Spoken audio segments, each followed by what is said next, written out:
Bismillahirrahmanirrahim. Assalamualaikum warahmatullahi wabarakatuh. Waalaikumsalam.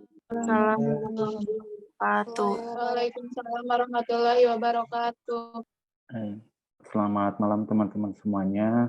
Kembali lagi di mata kuliah rekayasa perangkat lunak ya. Di dalam pertemuan kali ini kita akan membahas mengenai pengembangan sistem informasi.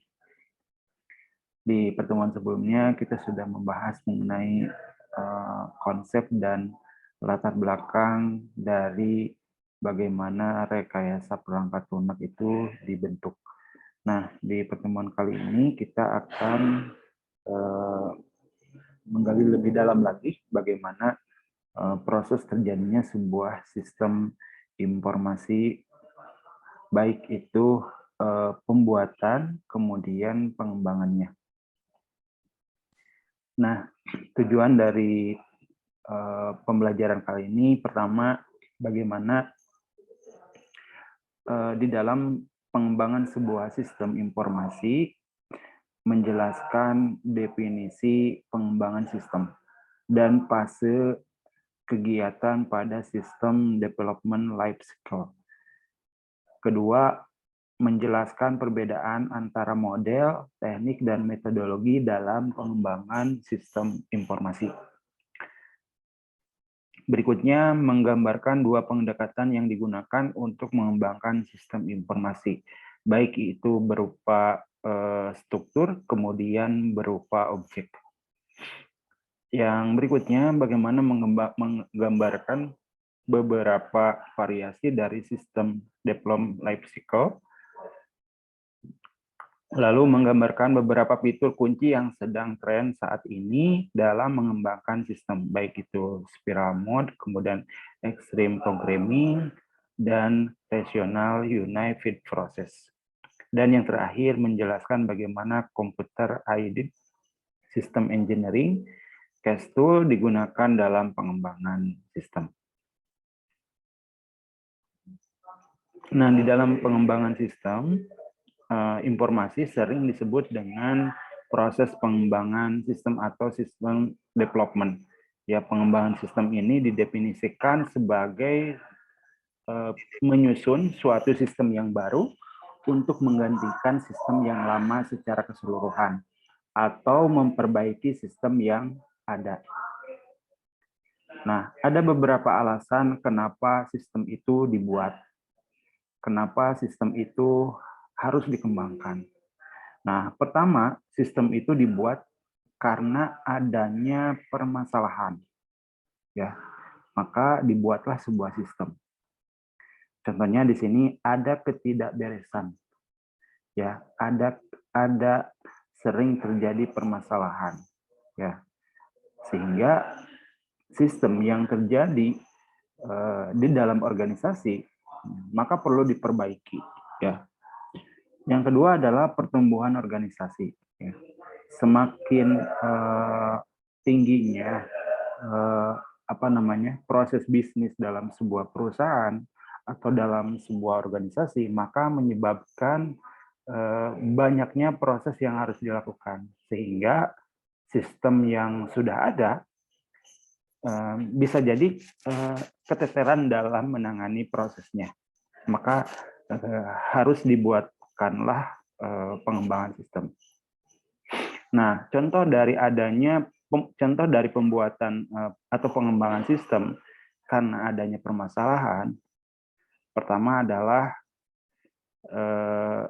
contohnya adalah adanya ketidakberesan itu misalkan dalam segi ruang lingkup kampus misalkan ya.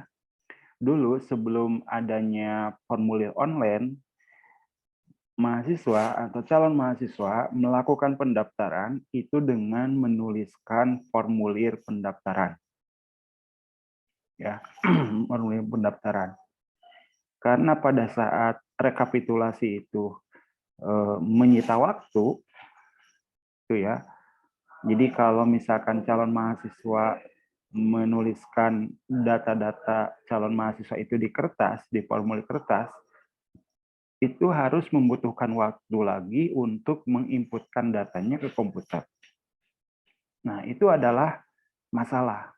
Kenapa masalah? Karena harus kerja 2 kali. Ya. Pertama, calon mahasiswa harus membutuhkan waktu untuk mengisi formulir. Kemudian bagian administrasi yang menerima formulir itu harus menginputkan lagi ke komputer, harus diketik lagi. Dan itu menyita waktu, ya. Kalau hanya 1 mahasiswa sampai 10 mahasiswa masih bisa ditangani. Nah, ini gimana kalau misalkan mahasiswanya itu sampai ratusan. Nah, teman-teman mungkin kebayang dulu ketika memasukkan data-data pribadi calon mahasiswa itu di formulir, itu panjang sekali isiannya. Mulai dari nomor induk KTP, kemudian nama lengkap, tanggal lahir, ya, identitas pribadi, kemudian identitas orang tua, ya, kemudian identitas yang lain. Nah, itu kebayang kalau misalkan mahasiswanya sampai ratusan. Nah, itu adalah masalah, ya, karena harus mengeluarkan waktu lagi, harus mengeluarkan tenaga untuk melakukan input data, melakukan perekapan. Nah, oleh karena itu, maka dibutuhkanlah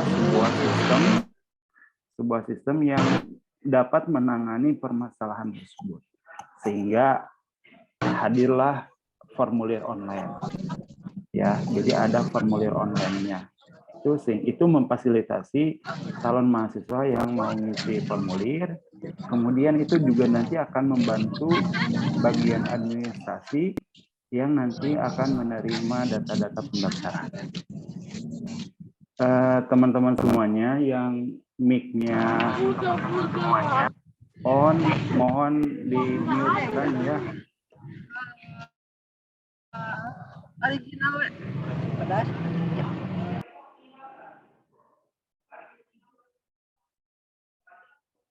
Yang mic-nya masih nyala, mohon di-mute-kan ya. Nah, itu terkait dengan permasalahan yang ada di temuan di kampus misalkan ya, dalam segi pendaftaran. Kemudian dalam pertumbuhan organisasi, misalkan ya. Nah, karena misalkan proses yang terjadi pada saat di perusahaan, misalkan perusahaannya yang menangani tentang penjualan barang, ya. Nah, karena proses bisnisnya sudah besar, tuh ya. Kemudian perusahaannya sudah besar gitu ya, uang lingkupnya, maka dibutuhkanlah data-data konsumen yang betul-betul bisa didokumentasi, gitu ya. Nah, dari mana kita bisa tahu data-data konsumen? Nah, karena adanya pertumbuhan organisasi gitu ya, semakin besar, maka dibutuhkanlah sebuah data yang bisa menangani data-data konsumen. Nah, data-data konsumen itu fungsinya untuk apa? Nah, fungsinya itu bisa kita mengklasifikasi data. Contohnya, ternyata konsumen di perusahaan tersebut banyak yang berada di daerah Manonjaya misalkan, atau paling banyak konsumen itu ada di Singaparna misalkan, atau yang ada di Cikoneng misalkan, Ciamis gitu ya. Nah, maka dari data-data yang kita kumpulkan ya, data-data konsumen itu, maka kemungkinan besar nanti ketika buka cabang ya, paling tidak nanti akan mendekati tempat konsumen itu berada. Ya, jadi bisa karena data-datanya sudah terdokumentasi ya, maka itu bisa menjadi acuan nanti ketika pengembangan sebuah bisnis. Karena itu adanya pertumbuhan bisnis, pertumbuhan organisasi. Kemudian transaksi dalam satu hari, misalkan transaksi penjualan itu sampai 500 transaksi misalkan. Nah, kalau seandainya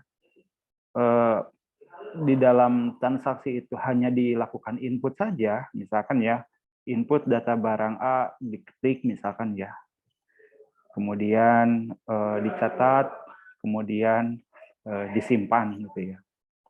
Nah, kalau misalkan dalam satu hari sampai ribuan transaksi, maka itu akan menghambat pada saat proses transaksi. Kenapa menghambat? Karena si kasir membutuhkan waktu untuk mencari data barang tersebut hanya dengan diketik. Oleh sebab itu, dibikinlah sebuah sistem yang dapat menangani pengecekan barang secara otomatis dengan menggunakan barcode reader misalkan. Ya, dengan cara pembacaan barcode reader yang ada di setiap barang itu nanti akan mempercepat proses transaksi. Nah, dengan adanya hal semacam itu, kira-kira permasalahannya pasti bisa tertangani, gitu ya, dengan adanya pengembangan sistem. Kemudian yang kedua, permasalahan yang kedua, kenapa pengembangan sistem itu dilakukan? Adanya kesempatan-kesempatan, adanya peluang-peluang, ada opportunity yang kira-kira bisa kita peroleh nanti ke depannya. Ya, contohnya apa? Sistem informasi atau perangkat lunak harus bisa menjawab tantangan ke depannya. Ya, kesempatan-kesempatan itu harus bisa ditangani. Ya, contohnya misalkan ada data member yang meskipun hanya hanya transaksi biasa, ya, dan data member itu belum diperlukan, gitu ya. Paling tidak kita memiliki ancang-ancang atau memiliki gambaran kira-kira proses pertumbuhan perusahaan itu, pertumbuhan si penjualan itu nanti akan berkembang ke arah pengelolaan member. Artinya misalkan kalau seandainya member yang khusus yang berbayar, ya, maka dapat kesempatan untuk memperoleh diskon-diskon. Dapat kesempatan memperoleh voucher misalkan, atau nanti akan menambahkan poin-poin. Nah, itu bisa dilakukan. Jadi meskipun belum digunakan, ya, karena misalkan konsumen itu perlu diedukasi, paling tidak sistem yang kita kembangkan, yang kita buat itu harus bisa menangani. Gitu. Nah, yang ketiga, alasan yang ketiga adalah adanya instruksi atau instruksi dari pimpinan atau dari pemerintah dengan peraturan-peraturannya. Contohnya, dengan adanya pandemi kemarin, gitu ya, semua institusi, kemudian lembaga pendidikan diwajibkan harus menjaga interaksi sosial. Misalkan lembaga pendidikan harus membatasi dalam pembelajaran, sehingga ada yang dilakukan secara online. Kemudian di kantor atau di perusahaan ada dibuatkanlah aturan work from home, misalnya, bekerjanya di rumah.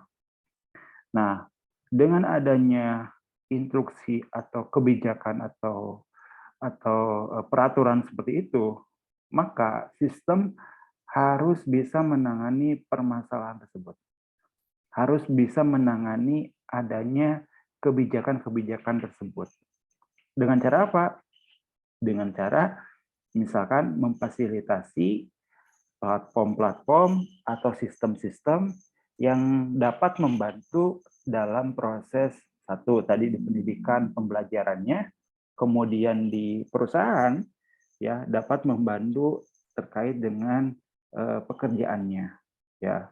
Jadi difasilitasi. Misalkan catatan kinerja pekerjaan, meskipun kerjanya di rumah, maka kinerja atau segala sesuatu yang dikerjakan di rumah itu harus bisa didokumentasikan, harus bisa dilaporkan. Maka dibikinlah sebuah sistem. Contohnya sistem e-kinerja, e-office misalkan, seperti itu. Atau di pendidikan ada LMS, ya. Jadi nanti manajemen pembelajarannya dilakukan atau disimpan di LMS. Atau disimpan atau dilakukan menggunakan e-learning, sama saja. Gitu ya. Nah, itulah contoh-contoh adanya instruksi. Ya. Nah, itu ketiga alasan kenapa sistem itu perlu dikembangkan. Satu, adanya ketidakberesan. Contohnya misalkan sering banyak error, makanya aplikasi itu sering diupdate, banyak versinya. Nah, itu karena adanya permasalahan, adanya temuan-temuan data-data atau sistem-sistem yang tidak bisa berjalan, sering error, atau proses yang dilakukannya, proses yang dikerjanya lambat, lelet, makanya harus diperbaiki. Kemudian tadi pertumbuhan bisnis, sistem transaksinya misalkan lebih besar, lebih banyak, maka dibutuhkanlah sistem yang lebih besar ruang lingkupnya. Kemudian yang kedua, meraih kesempatan, ada peluang-peluang yang kira-kira nanti bisa ditangani oleh sistem. Yang terakhir tadi adanya instruksi. Ya. Nah, di dalam pengembangan sistem ada dua hal yang berkaitan dalam pengembangan sistem. Pertama adalah analisis. Sistem analis, ya. Sistem analis ini adalah upaya bagaimana mendapatkan sebuah gambaran bagaimana sistem itu bekerja dan masalah-masalah apa saja yang ada pada sistem tersebut. Kedua, ya, adalah sistem development. Jadi langkah-langkah bagaimana mengembangkan sebuah sistem informasi yang baru berdasarkan gambaran cara kerja sistem dan permasalahan yang ada. Nah, kedua poin ini saling berkaitan. Analis, kenapa dibutuhkan analis? Ya, sebelum membuat sistem yang baru itu harus dianalisis. Kira-kira nih apa saja sih yang harus diperlukan dalam pengembangan sistem ini? Masalahnya apa saja? Kemudian upaya-upaya apa saja yang perlu dilakukan untuk menangani permasalahan tersebut? Ya, apa saja yang harus dikerjakan? Gitu ya. Apa sih bentuk dari analisis itu? Langkah kerja apa yang harus dilakukan pada saat analisis? Pertama, di dalam analisis itu, karena kita mengumpulkan data-data atau proses yang terjadi dalam sistem tersebut dengan cara satu, misalkan survei. Jadi kita mensurvei, kita mencoba dulu sistemnya.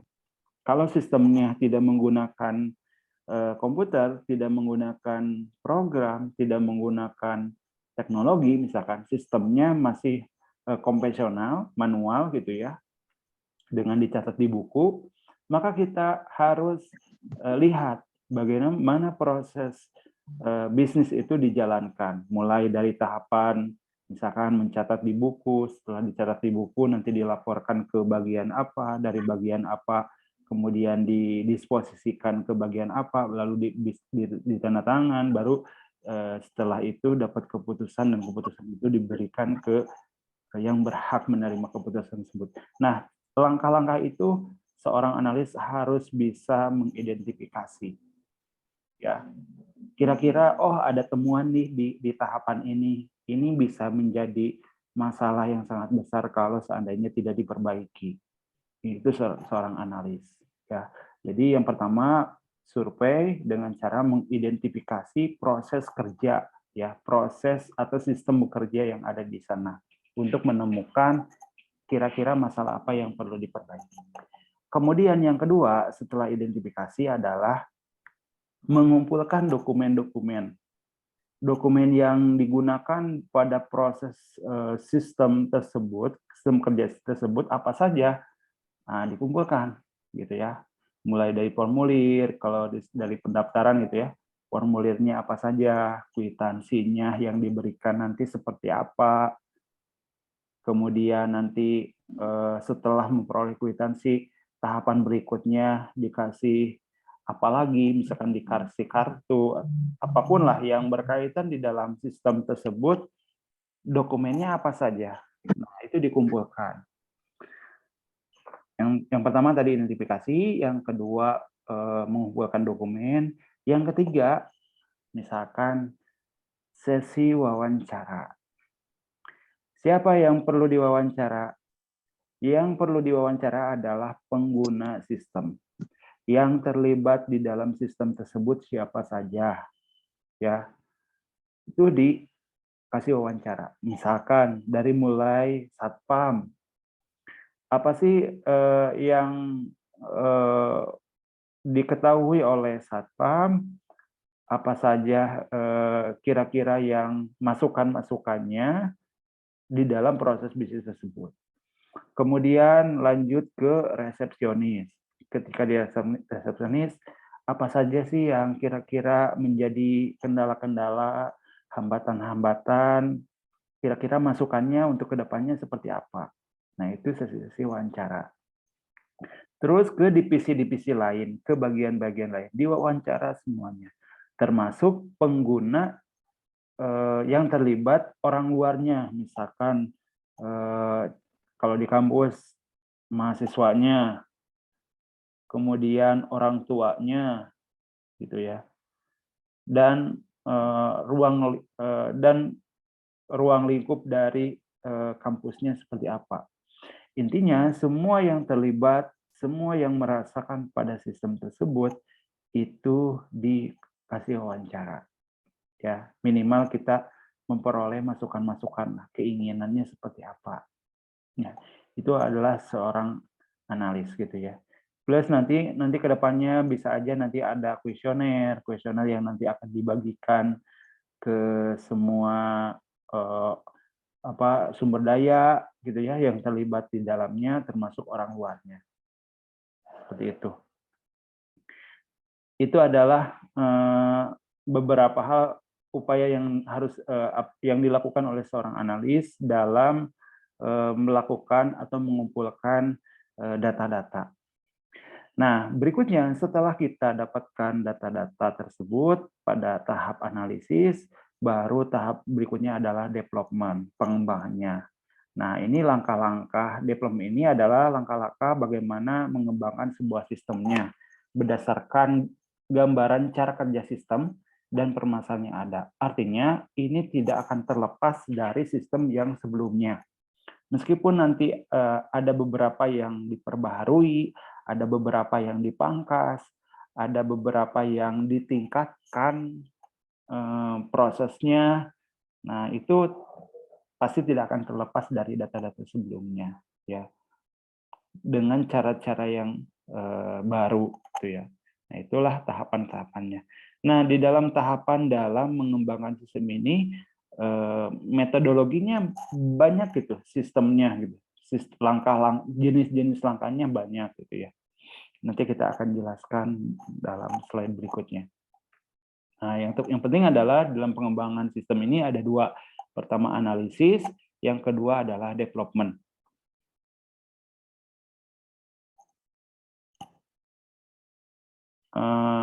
Nah, inilah diagram kira-kira kalau digambarkan dalam bentuk diagram konteks ya di dalam pengembangan sistem ini adalah seperti ini. Nah, yang di tengah ini adalah prosesnya atau sistemnya, ini yang hijau.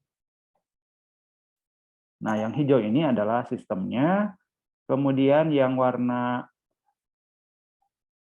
oranye yang di atas. Nah, inilah apa namanya sumber dayanya.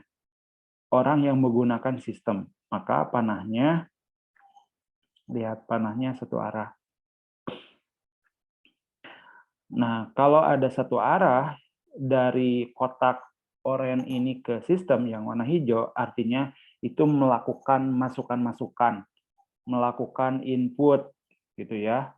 Adanya interaksi dari namanya di sini adalah entitas ya. Jadi kalau di apa namanya tools dalam menggambarkan sebuah interaksi sistem ini namanya adalah entitas ya. Entitas ini adalah pengguna sistem gitu ya. Nah, ini ada interaksi dari entitas sistem owner dan sistem user. Jadi kedua persegi panjang ini adalah yang berinteraksi ke sistem. Jadi ada masukan-masukan gitu ya. Nah, dari sistem yang hijau ini bisa dimasukkan ke penyimpanan. Maka disebutnya di sini database, penyimpanan datanya ya. Nah, panahnya ada dua. Ada yang ke bawah, ada yang ke atas, ada yang ke sistem, ada yang ke penyimpanan ke database. Maksudnya adalah komunikasi data yang terjadi dari sistem ke penyimpanan itu dua arah. Dua arah itu bisa melakukan updating data, jadi bisa ditambah, bisa dihapus, bisa ditarik, gitu ya. Maka panahnya itu dua, ya, ke atas ke bawah. Ini hanya konteks in diagram ini hanya sebatas globalnya saja, hanya sebatas garis besarnya saja. Ini bisa dikembangkan ke arah yang lebih spesifik, ya. Jadi harus kira-kira nanti gambaran besarnya seperti ini. Nah, metode dalam pengembangan sistem, nah sebetulnya banyak sekali gitu ya yang bisa kita gunakan dalam mengembangkan sebuah sistem. Contohnya adalah yang paling banyak digunakan adalah metodologi waterfall. Jadi metode sistem development yang sering digunakan oleh banyak programmer, oleh banyak analis gitu ya, nah menggunakan metode waterfall. Nah, selain waterfall ada banyak lainnya. Contohnya di sini menggunakan metode prototype ya, bisa menggunakan case tool, bisa menggunakan joint application design atau rapid application development atau angel methodologies dan extreme programming ya.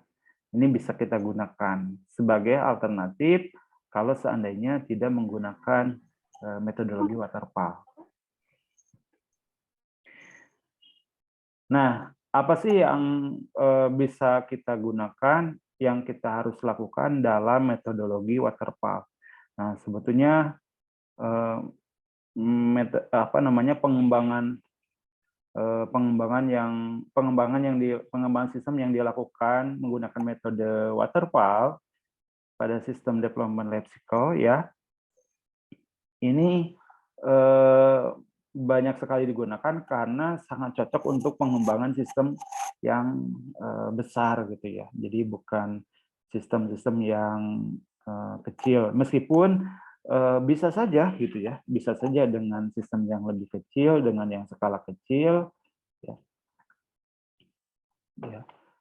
Meskipun banyak keterbatasannya ya. Contohnya karena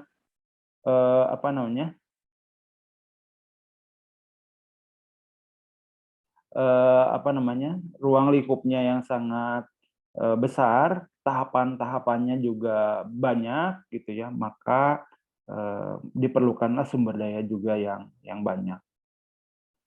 Kemudian waterfall ini tidak fleksibel ya. Sulit untuk melakukan perubahan aplikasi dengan pengambilan keputusan yang cepat ya. Makanya tahapannya sangat besar sekali gitu ya. Nanti kita akan disimulasikan ya bagaimana tahapan-tahapan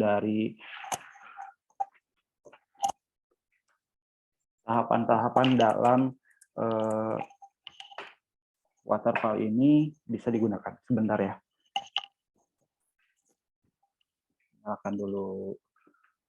Nyalakan dulu ini ya, charger dulu sebentar.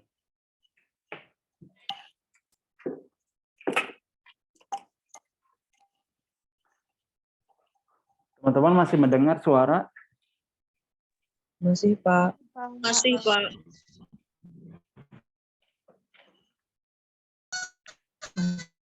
Nah, dilanjutkan ya.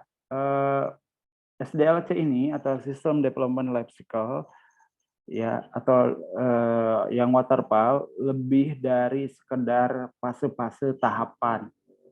Di sana terdiri dari adanya prinsip manajemen, perencanaan dan pengawasan, perorganisasian dan penjadwalan, dan penyelesaian masalah. Ya, jadi bukan hanya sekedar tahapan-tahapan. Di sana ada dokumen-dokumen yang menangani prinsip-prinsip manajemen. Ya, bagaimana manajemen yang yang dikonversi ke sistem. Nah, tidak terlepas dari prinsip-prinsip manajemennya.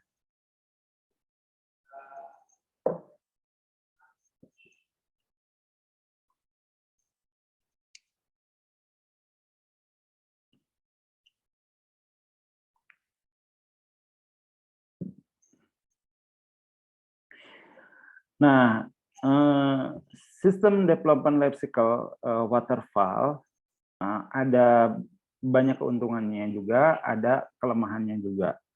Nah, keuntungannya adalah adanya laporan tiap akhir fase sehingga mudah adanya kontrol dan pengawasan.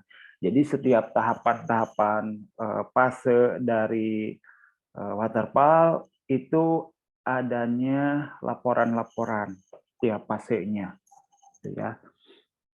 Kemudian yang kedua, mudah melakukan dokumentasi ya, karena adanya laporan tadi, kemudian mudah juga untuk bisa didokumentasikan. Nah, dokumentasi secara formal sehingga memudahkan penelusuran kembali terhadap kebutuhan bisnis. Ya. Nah, kelemahannya adalah pengguna mendapatkan produk sesuai dengan pemahaman pengembang yang belum tentu sesuai dengan kebutuhan. Yang kedua, dokumentasi itu mahal dan menghabiskan waktu dalam pembuatan dan selalu berubah atau mengalami perbaikan.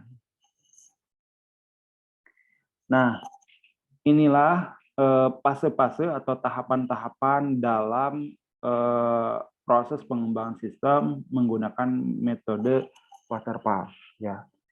Nah, di dalam waterfall, metodologi waterfall ada 5 tahapan yang paling penting di dalam pengembangannya. Yang pertama dibagi menjadi 3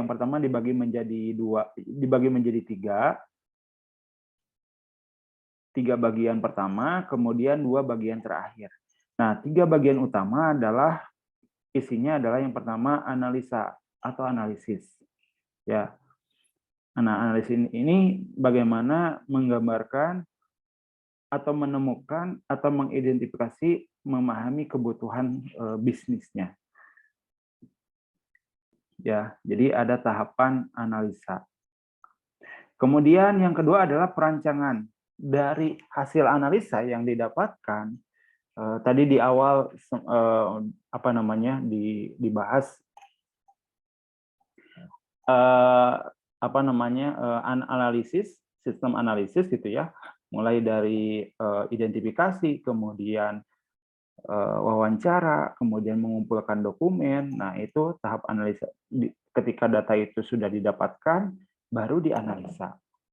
Nah, setelah adanya hasil analisis gitu ya, baru nanti tahapan berikutnya adalah bagaimana di fase berikutnya adalah merancang hasil analisisnya, yaitu membuat konsep kira-kira solusi permasalahan yang bisa dibuat itu seperti apa dalam pengembangan sistemnya.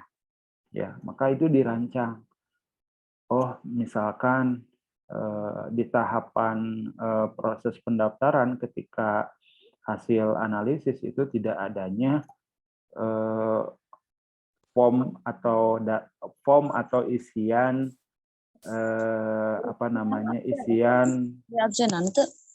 isian misalkan keterangan-keterangan atau keterangan tambahan misalkan, maka diperlukan setelah hasil analisis maka diperlukanlah sebuah keterangan tambahan. Nah, keterangan itu nanti harus digambarkan, harus dirancang, ya, harus didesain dalam tahapan desain, gitu ya. Nah, setelah desain itu didapatkan, baru diimplementasikan, ya, lalu diimplementasikan.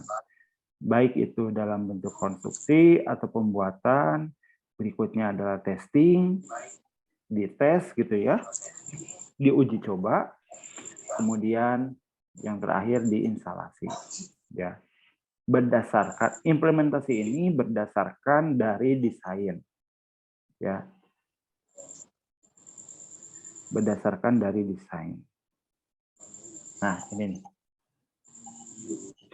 Ini perencanaannya sini. Nah, kemudian di hasil analisis dirancang. Apa sih dokumen yang didapatkan? Tadi kan di awal terdokumentasi, ya. Setiap fase itu terdokumentasi. Adanya laporan-laporan. Apa sih yang ada, laporan apa saja yang ada di dalam desain. Nah, di dalam desain ini sebetulnya banyak sekali gitu ya.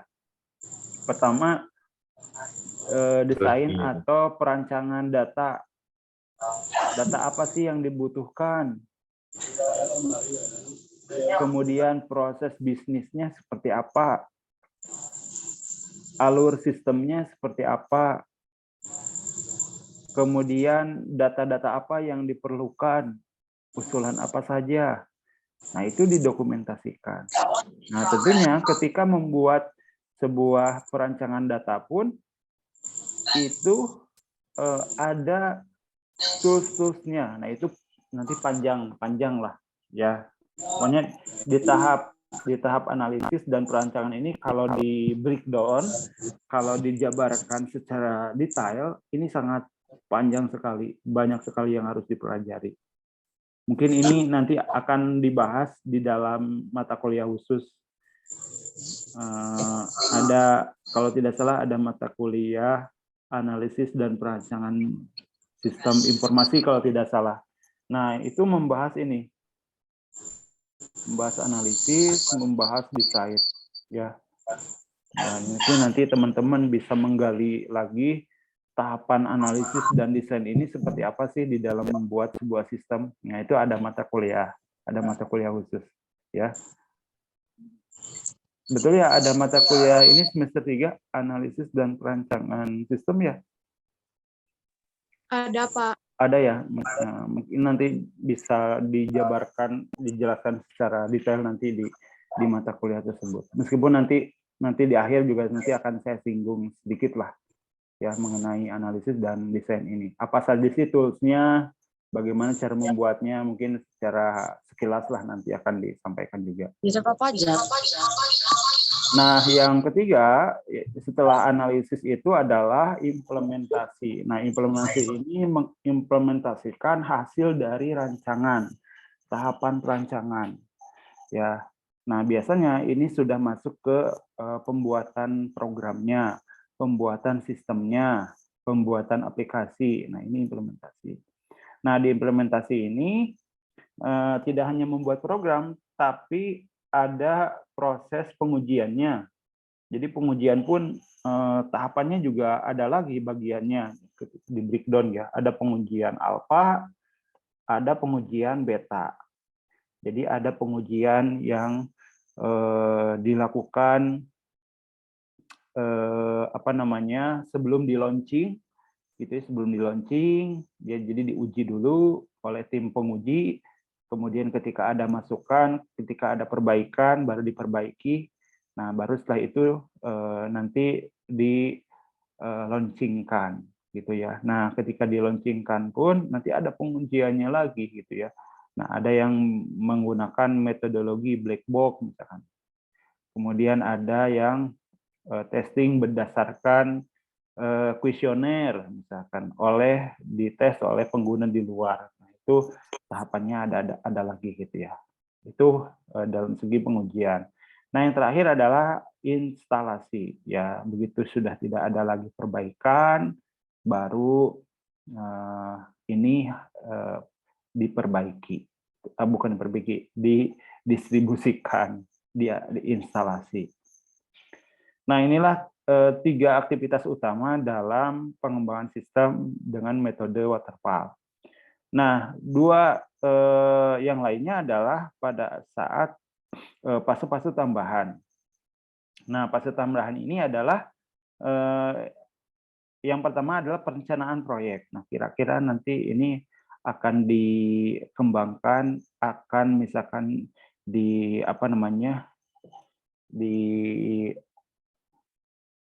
perjualbelikan tidak misalkan ya, atau mau proyeksikan enggak gitu ya. Nah, maka perencanaan ini perlu digambarkan kira-kira nanti kalau ini digunakan di di tempat yang lain, apakah bisa cocok atau tidak dengan sistem yang ada misalkan. Nah, yang kedua adalah adanya dukungan. Nah, dukungan dari semua pihak, termasuk dari si pengguna sistemnya. Nah, bagaimana bisa mendukung terhadap sistem tersebut.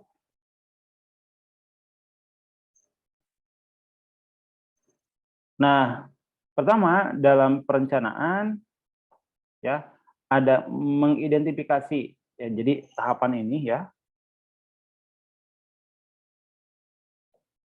Bagaimana mengidentifikasi tadi ya, identifikasinya banyak, bisa dengan survei tadi, mengumpulkan dokumen-dokumen ya, dengan wawancara ya. Kemudian mengkomparasi kelayakan proyek. Nah, ini bisa dengan wawancara juga. Nah, yang ketiga adalah membuat jadwal proyek. Nah, kira-kira di dalam pembuatan sistem ini memerlukan waktu berapa lama? Kalau berkaitan dengan jadwal, di sini ada waktu. Artinya, sumber daya pun harus diperhatikan. Nah, menentukan staf yang terlibat dalam proyek. Semakin banyak sumber daya yang terlibat di dalam proyek pembuatan atau pengembangan sistem, maka jadwal pun nanti akan bisa lebih cepat karena sumber dayanya banyak. Akan tetapi di samping sumber dayanya banyak, juga nanti biaya juga akan membutuhkan yang banyak karena biaya pun lebih besar karena sumber dayanya pun banyak gitu ya.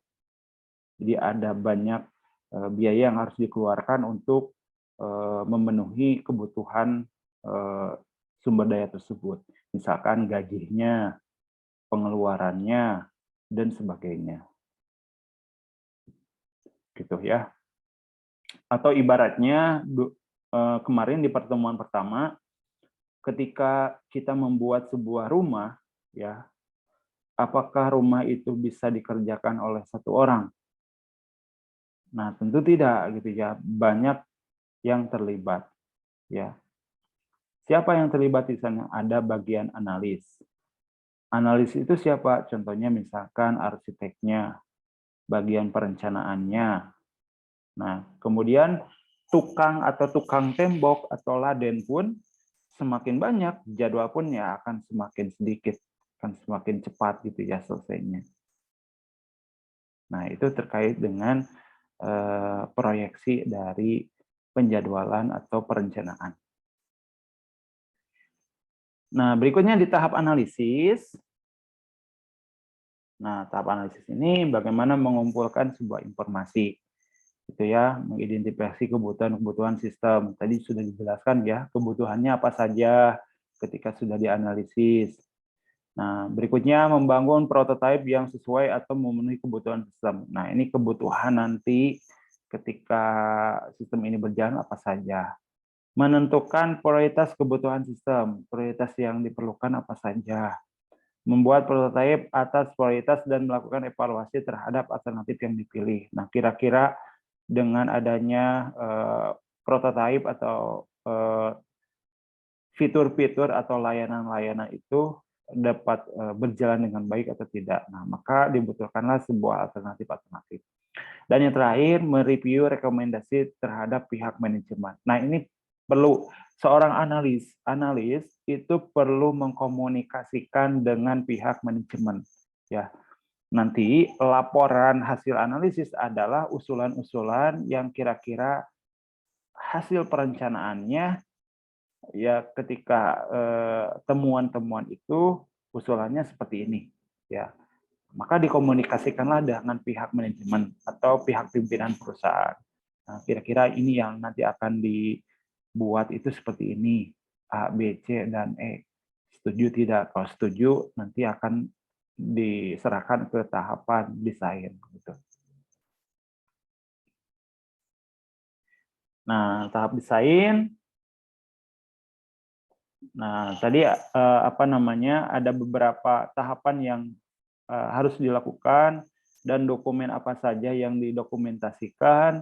Nah, pertama terkait dengan arsitektur sistem, ya. Nah, sistemnya nanti akan berjalan di jaringan tidak. Nah, makanya perlu adanya perancangan desain dan integrasi jaringan. Karena misalkan digunakan oleh banyak pengguna dalam waktu yang bersamaan, maka dibutuhkanlah sebuah sistem yang berjalan di jaringan. Ya, maka diperlukanlah sistem informasi yang bersifat client server. Nah, kemudian desain arsitektur sistem. Nah, kira-kira, ini arsitektur sistem ini digambarkan dengan ilustrasi, misalkan dalam satu komputer server, kemudian terdiri dari sebuah sistem, nanti akan diakses oleh siapa saja, kemudian batasan penggunanya siapa saja, perangkat yang dibutuhkan apa saja, kemudian spesifikasi perangkatnya seperti apa. Nah, itu digambarkan di dalam arsitektur aplikasi. Nah, berikutnya, desain yang berikutnya adalah bagaimana di dalam tahapan desain ini menggambarkan sebuah desain tampilan pengguna, tampilan sistemnya. Nah, ini user interface. Nah, user interface ini juga nanti harus diperhatikan betul gitu ya. Karena dalam tahapan desain user interface ini yang nanti akan pengguna sistem itu terlibat secara langsung. Bagaimana seorang desainer harus memikirkan aplikasi yang dibuat itu harus bisa nyaman ketika digunakan oleh pengguna. Jangan sampai membuka aplikasi itu tampilannya tidak bisa dilihat atau terlalu slow, kontrasnya terlalu tinggi, gitu. Kemudian tulisan tidak dibaca. Nah, kemudian pada saat membuka aplikasi tahapannya misalkan rumit misalkan. Nah, itu hal-hal seperti itu harus diperhatikan, ya. Intinya seorang desainer harus bisa mengimplementasikan tampilan dari sistem atau program itu supaya nyaman, gitu ya. Jangan sampai setelah 5 menit, 10 menit mata itu lelah karena capek melihat layar tampilan, ya. Karena misalkan pencahayaan yang dikeluarkan itu misalkan tinggi, ya. Contoh halnya misalkan ketika background sistemnya misalkan ya tampilannya warna merah, kemudian tulisannya warna hitam. Nah, itu kan si tulisan tidak bisa dibaca kalau background merah tulisannya hitam. Ya paling tidak kalau background merah supaya bisa dibaca tulisannya adalah tulisannya warna putih. Jadi hal-hal yang seperti ini juga harus diperhatikan. Nah, teman-teman, untuk mempelajari secara khusus terkait dengan user interface ini, kalian nanti setelah ini buka terkait dengan UX, user experience, user interface. Nah, silakan setelah ini tugas ya, teman-teman baca artikel terkait dengan UX dan UI, ya. User experience, kemudian user interface. Ya, ini tugasnya ya. Teman-teman setelah selesai perkuliahan ini, silakan nanti cari artikel mengenai UX dan UI. Nah, ini sedang tren sekarang ya, UX dan UI ini. Bagaimana UX dan UI ini menjadi profesi baru gitu ya di era sekarang ini gitu ya. Dan ini banyak yang sudah fokus ke arah UX dan UI ini. Gitu. Mungkin teman-teman juga bisa merasakan ketika membuka sebuah platform mobile gitu ya, apapun lah ya, yang tren saat ini di bidang marketplace, kemudian di bidang jasa transportasi, mungkin bisa membandingkan lah dengan aplikasi satu dengan aplikasi yang lainnya, kira-kira ada perbedaan tidak? Lebih enak menggunakan platform apa? Lebih enak menggunakan aplikasi ini daripada aplikasi yang lain. Padahal sama-sama aplikasinya penyedia jasa tersebut gitu ya. Nah, itu yang dirasakan oleh kalian adalah itu terkait dengan user experience-nya. Jadi perilaku kita terhadap menggunakan aplikasi itu dibuat nyaman ya. Nah, itu ya teman-teman, silakan nanti setelah ini baca UX dan UI. Nah, berikutnya desain yang berikutnya adalah sistem interface. Nah, ini juga ada kaitannya juga dengan UI UX ya. Jadi user interface, sistem interface, sistem UI UX-nya. Kemudian yang ketiga, desain dan integrasi database. Ya, database ini data yang diperlukan apa saja? Apakah ada relasi atau integrasi data satu dengan data yang lainnya? Tidak. Nah, ini desain datanya. Mungkin nanti ini ada di mata kuliah perancangan sistem database atau praktikum database terkait dengan relasi data. Nah, berikutnya prototype desain secara lengkap. Nah, ini gambaran sistem desainnya itu digambarkan mulai dari tadi diagram konteks yang di awal itu secara garis besarnya, kemudian dari secara detailnya dari diagram konteks itu diturunkan lagi menjadi diagram-diagram level-level gitu ya. Kemudian desain dan integrasi pengawasan sistem, jadi adanya pengawasan gitu. Nah, di tahap implementasi, nah ini membangun komponen perangkat lunak. Ini sudah masuk ke tahap pembuatan program. Kemudian yang kedua melakukan verifikasi dan pengujian. Jadi ada pengujian, tadi ada pengujian beta, alpha, pengujian kuesioner, kemudian pengujian menggunakan metode black box, yang lain-lainnya. Kemudian mengkonversi data, melakukan training user dan dokumentasi sistem. Nah, ini sudah mulai tahap pelatihan penggunaan sistem, kemudian yang terakhir menginstal sistemnya atau instalasi. Itulah tahapan-tahapan dalam fase implementasi. Yang terakhir adalah fase dukungan dan support. Tadi ada pemeliharaan, jadi dipelihara gitu ya. Jadi data-datanya yang kira-kira ada permasalahan, yang tidak digunakan, ataupun ada kesalahan itu sebaiknya dihapus. Kemudian perbaikan sistem, ya diperbaiki sistemnya. Kemudian mendukung penggunaan helpdesk atau panduan sistemnya. Nah, itulah kira-kira teman-teman bagaimana sebuah sistem development life cycle menggunakan metode waterfall.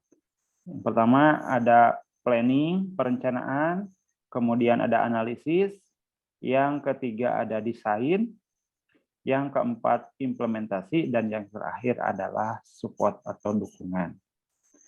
Nah, itu teman-teman sampai sini dulu. Ada yang ditanyakan? Silakan.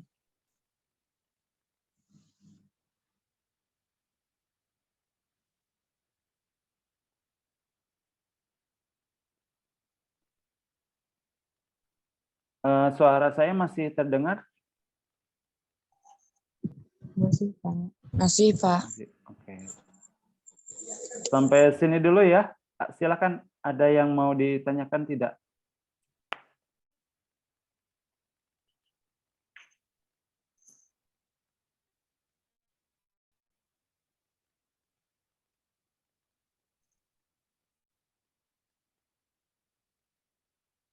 Cukup? Sudah paham?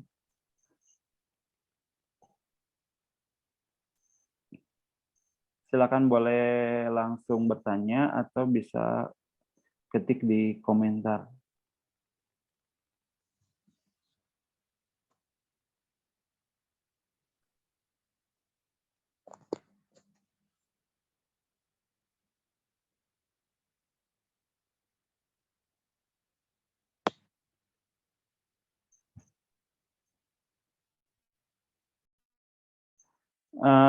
Apa namanya, di tahapan metode waterfall ini sangat panjang sekali gitu ya teman-teman, dari mulai perencanaan, analisis, desain, implementasi, dan support. Nah ini tentunya karena di sini tahapannya lama, ya kemudian tahap fase 1 dengan fase yang lainnya ini tidak bisa dikerjakan bersamaan gitu ya, karena harus ketika planning itu sudah selesai baru bisa dikerjakan tahapan analisis ya, karena tahapan analisis itu pun nanti dasarnya dari planning. Nah begitu pula dengan desain. Tahapan desain belum bisa dikerjakan kalau seandainya tahap analisis ini belum diselesaikan. Begitu pula dengan tahapan implementasi. Implementasi belum bisa dikerjakan kalau seandainya rancangan tahapan desain itu belum selesai. Seperti itu. Jadi tahapannya memang berurut gitu ya. Jadi berurut seperti ini, teman-teman ya. Nah, ketika nanti di tahapan desain ini adanya kekurangan, misalkan atau adanya kesalahan, maka ini berhak dikembalikan lagi ke sini, teman-teman ya. Nah, seperti itu. Begitu pula dengan di tahapan implementasi gitu ya. Jadi ketika diimplementasi pun sebetulnya bisa aja dikembalikan lagi ke tahap desain. Gitu. Nah, jadi sebetulnya seperti itu ya. Nah, ini yang menyita waktu gitu ya, menyita banyak sumber daya gitu ya. Nah, inilah kelemahan daripada waterfall. Ini bisa dirasakan tahapan ini panjang itu kalau kita menangani development sistem yang sangat besar gitu ya. Jadi bukan sistem-sistem yang kecil gitu ya. Jadi bukan program-program atau sistem informasi yang kecil gitu ya. Ini terkait dengan sistem yang besar gitu ya. Jadi ruang lingkupnya adalah sistem yang terintegrasi, sistem yang memiliki keterhubungan satu sama lain. Oke, teman-teman, ada yang ditanyakan? Sudah paham?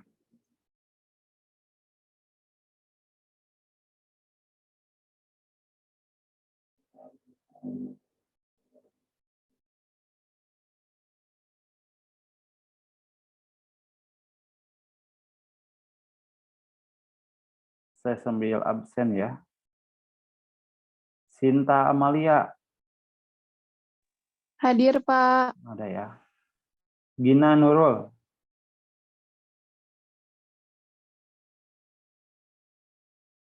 Gina Nurul. Sidik Sihabudin. Hadir, Pak. Ardi.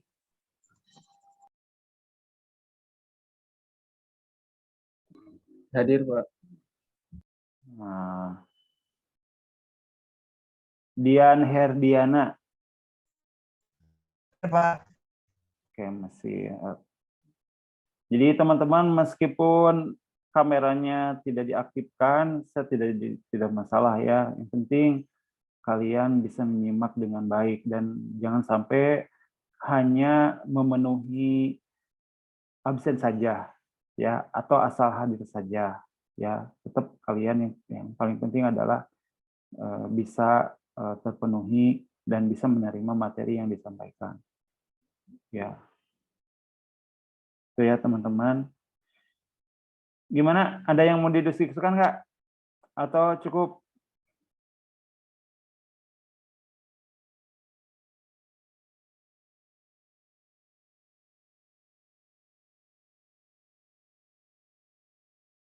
Cukup?